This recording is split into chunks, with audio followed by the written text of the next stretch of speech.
Hi, this is Stu Turgel, your host for my new show, The PHOENIX File, a weekly news magazine and community conversation with the people and programs making a positive impact on the quality of life in our community. Coming up next in today's inaugural edition of The PHOENIX File, it seems only appropriate that my first guest on this new show will be Victor Aronow, the president of the Arizona Community Media Foundation and a founder of our own Radio PHOENIX. I'll be talking with Victor about how Radio PHOENIX was founded and how it has evolved over the last 8 years. And we'll talk about Victor's vision for where he would like to see Radio PHOENIX go over the next few years and beyond. All this and more, so stay tuned for the launch of my new series, The PHOENIX File, coming up next right here on Radio PHOENIX, where the Valley comes to talk, sing, connect.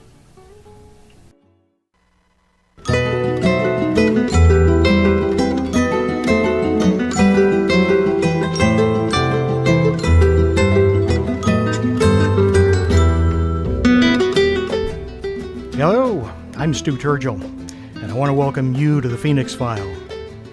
This is a new program. It's a community conversation with the people and programs making a positive impact on the greater Phoenix community. And tonight we launch this new weekly news magazine, which will feature outstanding individuals and programs that deserve to have the spotlight shine on them for their accomplishments, the way they've touched lives, and the way in which they've improved the quality of life here in the Valley. We've got some wonderful shows lined up over the next few months.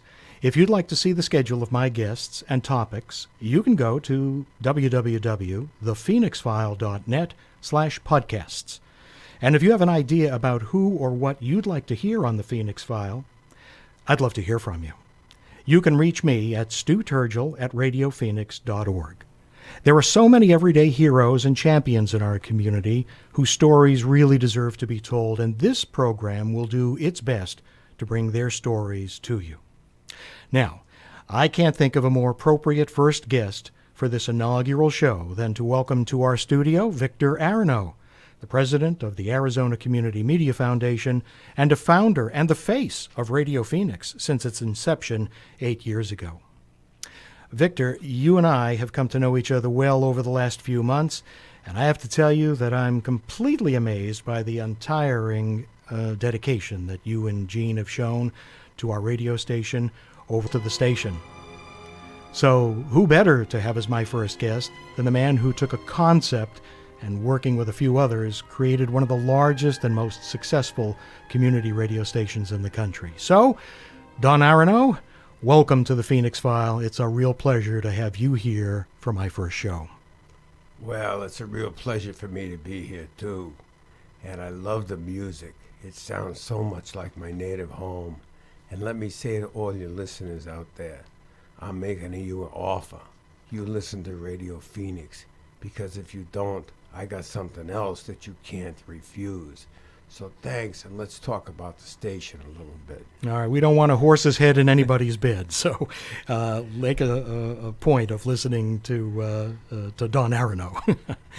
All right, Victor, we started with reference to one movie, and we'll switch to another. Julie Andrews in the famous Sound of Music saying, let's start at the beginning, a very good place to start. So, Victor, how did the idea of developing a community radio station actually begin? How did this all come about, and how did we get from there to here? Well, it's a short story. I met a fellow over here on the east side of Phoenix in Tempe who was signing petitions, getting signatures on petitions, I should say, in front of the Tempe Library.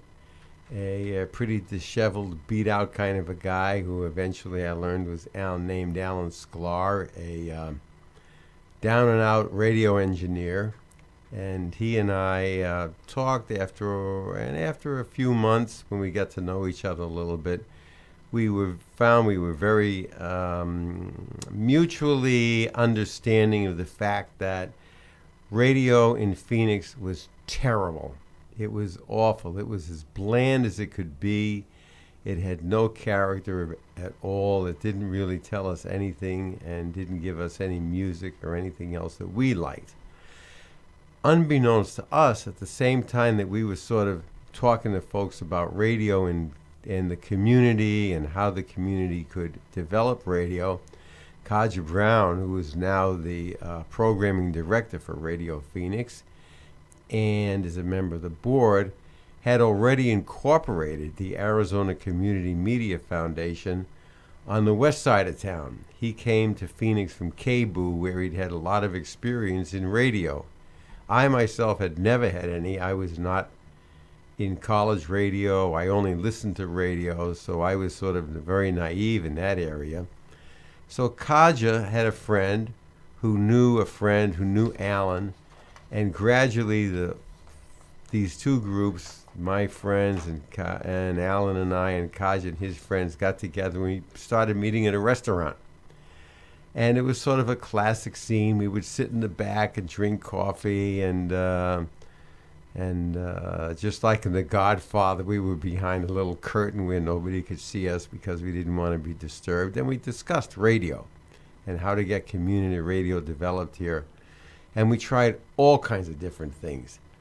We tried CDs. We tried distributing programming on stations. We tried renting time on a commercial station. And that actually worked out very well. A local station, which was sort of not paying much attention to one of its local station call signs, agreed to rent us an hour a day for 4 weeks at a very, very reasonable price, and throw in their recording studio as well. An offer you couldn't refuse. It was an offer I couldn't refuse. And so we went over there and we started recording, and we decided that since nobody was playing Democracy Now! On the air, and that was a program that a lot of people were asking us about, can we hear Democracy Now?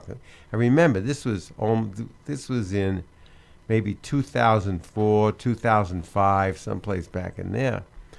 So we got a bunch of community organizations, and everybody agreed to chip in $100, and we would put them, so to speak, on the clothesline as underwriters. And we had tremendous response. It was a very powerful AM station.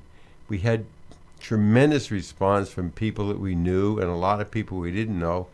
And we said, whoa, here's really a market. There's really a market for progressive, left-wing, political, news, journalism, and music in this Phoenix community. Now, where do you go from there? That's the big question. We obviously couldn't get together $10 or $12 million and buy a station. We looked all over and couldn't find anything in that direction, and we couldn't find any funding. And rental was out of the question, so we had to do something else. Suddenly, out of nowhere, the FCC announced that they were going to open a window for full power, non-profit FM radio stations. And we said, fantastic, let's apply for a license as an FM, a non-profit FM station, because Arizona Community Media Foundation was incorporated as a non-profit. So we filed all the application work. We got a couple of $1,000s together. We hired a lawyer. We did all the paperwork, and then started a 7-year fight with the largest religious broadcaster in the United States, Educational Media Foundation, who wanted to move their tiny, tiny little station up in Globe, Arizona, right to the middle of the area where we had filed for our transmitter. It was a huge area. It covered the entire East Valley. There could potentially be 1.25 million people in the broadcast area. And they fought us tooth and nail every way down, but by then I had sort of picked up a lot of FCC law along the way, and we just fought them and fought them and fought them and eventually won. And then 1070 passed. Now, we lived within 350 kilometers of the Mexican border. So we fell within the treaty zone, the radio treaty zone. And as I understood the situation as explained to me by people in the FCC, the Mexican government said, yeah, we'll approve FM stations in California. We'll approve FM stations in Texas and New Mexico, but nothing in Arizona because of 1070 and the discrimination.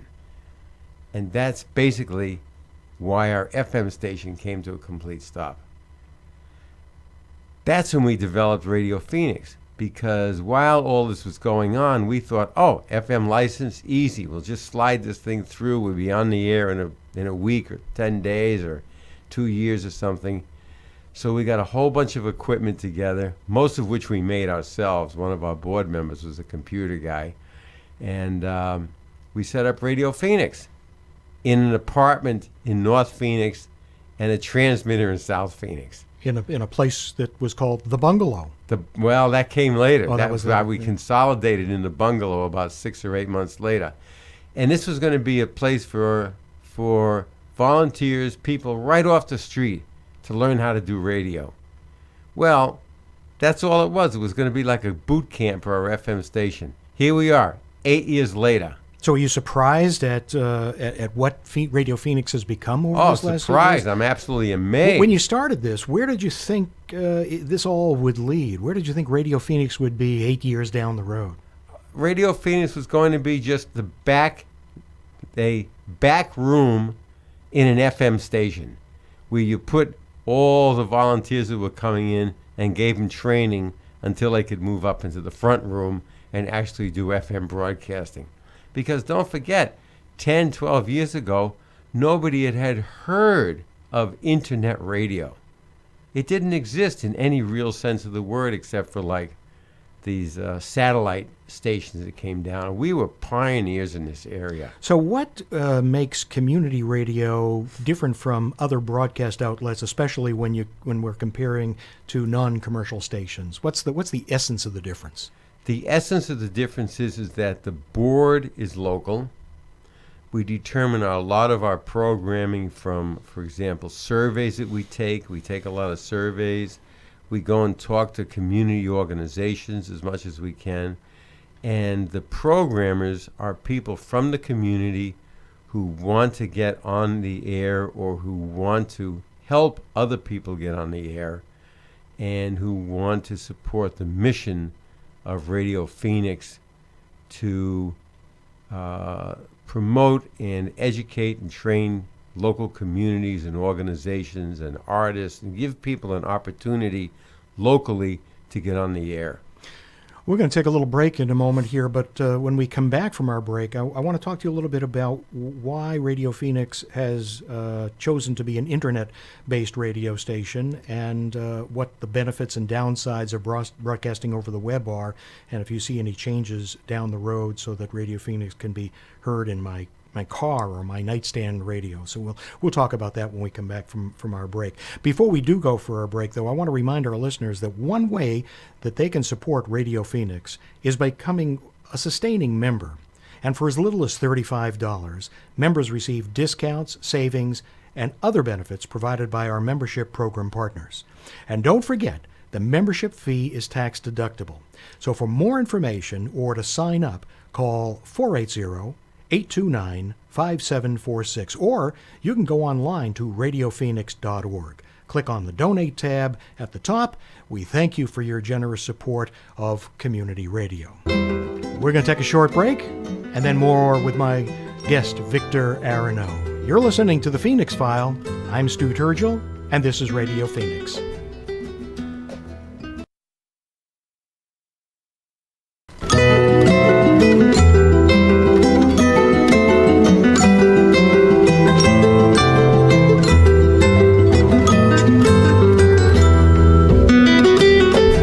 Welcome back to The Phoenix File. I'm your host, Stu Turgel, and my guest tonight is Victor Aronow, the founder of Radio Phoenix.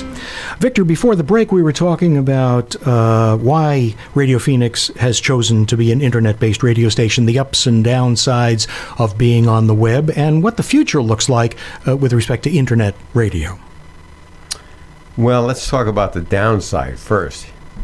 The downside basically is that a lot of people who use the internet every single day, and sometimes for many hours every day, don't understand the idea that you can listen to the radio over the internet.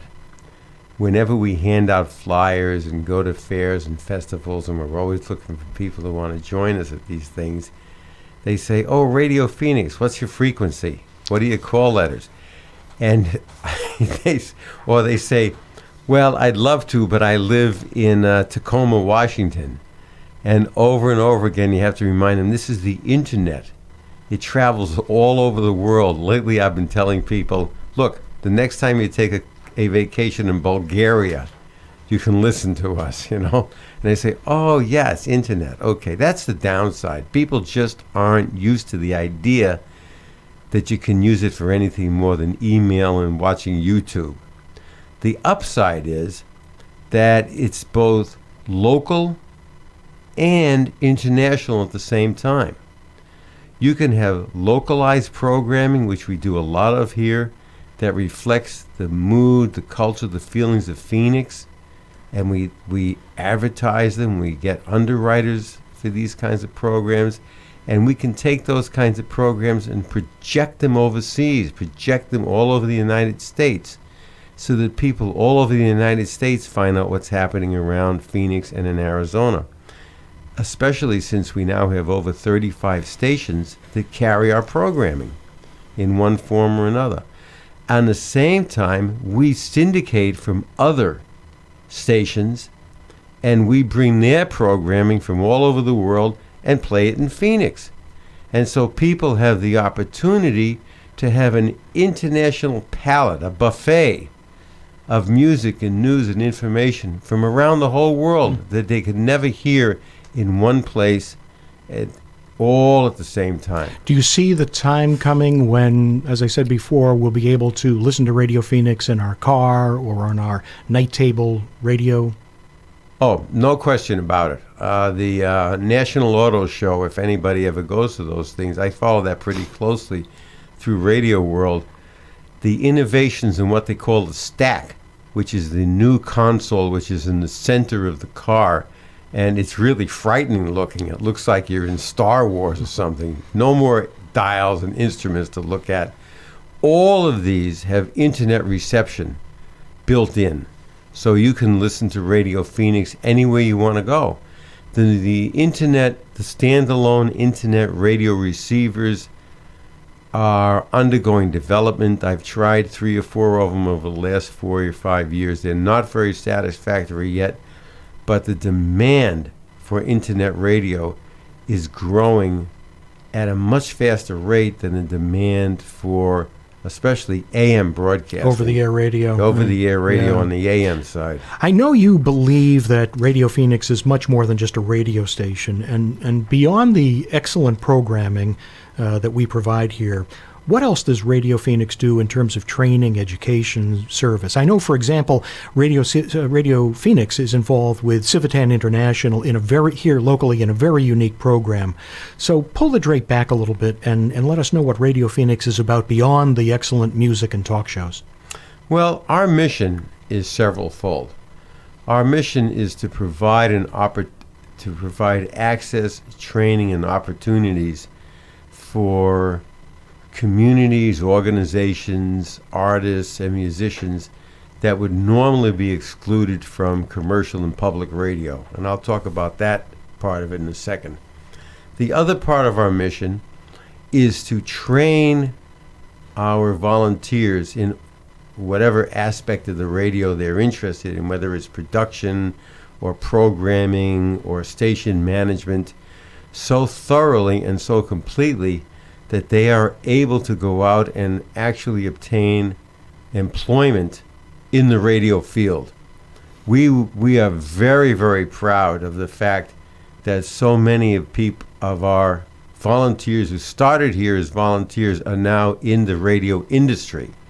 I'll give you one good example is the New Times just had their Best of Phoenix issue come out, and Peter Juarez was featured in there. She started here as a volunteer who knew almost nothing about radio or broadcasting, and now she's working in a big company.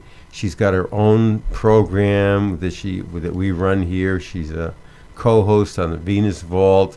We sent her to NPR conferences. She got the kind of training, and she's on a career path that could take her far, far into the future. You want to say a word about the Civitan program? I know you're particularly Sure. proud of that. Sure. Civitan Foundation is an organization, a small organization in North Phoenix that provides training, potential job training for handicapped or disabled adults and people with all kinds of disabilities, mental, physical, whatever it is. They contacted us and said, look, we used to have a little radio program here and our equipment isn't working right, but the students here really liked it, and we were wondering if you could supply us with some volunteers who could train our students how to operate the equipment and do a program that we could run on our internet service at the school. So we had 2 volunteers, both of whom had experience working with disabled adults, and they go up there a couple hours every week and just doing a marvelous job with these adults, getting them to learn the equipment, how to present the program, how to edit, how to speak into the microphone. The ultimate objective is that we're going to bring some of them into our studio here and have them do a program out of our studio here. And who knows, maybe we can actually find some employment for some of these people a little bit further down the line. But it's packed. The class is packed. Everybody wants to get into this. I've listened to some of the work that goes on with Civitan and Radio Phoenix and that partnership, and it really is amazing. And these folks just are excited. They get very enthused about it, and it really is wonderful. It takes a small army of volunteers and a very small staff to make all of this work. So where do these talented broadcasters and producers and programmers and other volunteers come from, and how do they all come to us without a background in radio? If people want to get involved, what can they do? Well, the easiest thing to do is to simply contact us at volunteer@radiophoenix.org. And our volunteer coordinator will be in touch with them, and we have a pretty rigorous and highly organized training program that lasts, it could last as long as 8 or 10 weeks before you're ready to sit down in front of one of the mixing boards here and do your first... I went through it. I can tell you it's a terrific orientation and terrific training program. So anyone who is interested in getting involved with Radio Phoenix should not be shy because they feel that they haven't had that kind of experience in their background. How do we pay the bills? How do we keep the lights on? How do we acquire all this and maintain all of this not so inexpensive equipment? Where does the money come from? Well, a lot of our money comes from, what do they say? Listeners like you. But a substantial portion of our income is from underwriting. Local businesses and local, regional, and national businesses who want to get the word out about their businesses, or who feel that supporting the community and educating the community and opening opportunities to the community are of value, can do underwriting at the station. And what that means is that they pay a certain amount every month or every quarter, and then we give them what we call mentions. That's great. That's terrific. I mean, that revenue is important. It's what keeps Radio Phoenix on the air. We're coming to the end of our program, but one of the things that I must ask you about is the future, and what your vision and your hope and your dreams are for Radio Phoenix going forward, and how do we get there? Well, I envision Radio Phoenix as a producer of syndicated programming to other stations. And with the professional quality that we have here, the number of stations that we send programming to is increasing every quarter, and we want to keep that on the rise, and we want to provide stations with a unique kind of Southwest flavor that they wouldn't be able to get anywhere else. That's a great vision, and I hope we get there, and I'm excited to be part of it. And I thank you again for all that you have done to take this from a fledgling idea to something that really is making national news. Victor, I'm thrilled that you were my first guest on the Phoenix File. It was great to hear how all this got started and where it might go. So congratulations for 8 wonderful years of leadership and an incalculable number of hours and dedicated service to making Radio Phoenix one of the best radio stations of its kind in the nation. And on a very personal note, I'm glad to have found a niche for myself in my post-retirement years, which is a return to my first career love, which was broadcasting.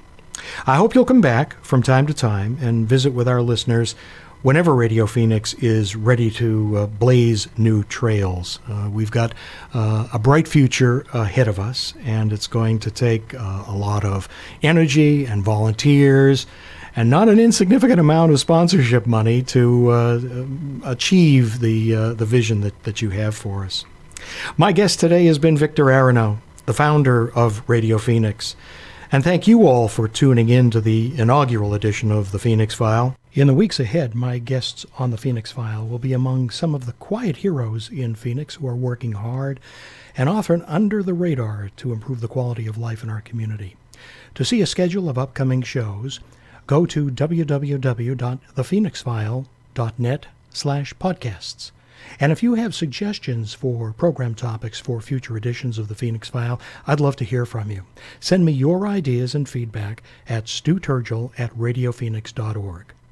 I'll be back again next Tuesday night at 6:30 when my guest will be Christine Tuttle of the Arizona Talking Book Library.